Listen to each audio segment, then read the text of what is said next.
राज्य सरकारी कर्मचारी मध्य खुशी पूर्वर मूल दरमा और ग्रेड पे 72% महंगा भत्ता मिलुथिबा बेले एबे एहाकू 80% को वृद्धि करा जायछि। एहा पिछिला भाबे जनवरी मासरु लागू होई मे मास दरमारे नगद आकार रे मिलिबो।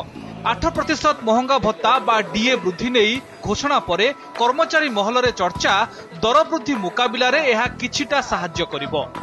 एबे राज्य में 3.5 लाख नियमित सरकारी कर्मचारी और प्राय 1.5 लाख पेंशन भोगी अछंती।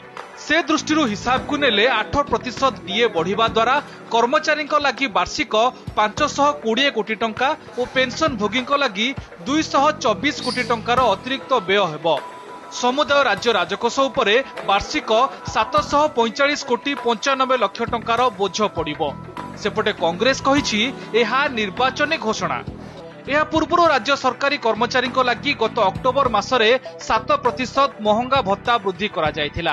प्रत्येक वर्ष 2 थर जनवरी और जुलाई मासरे एही डीए वृद्धि लागू करा जाउछि।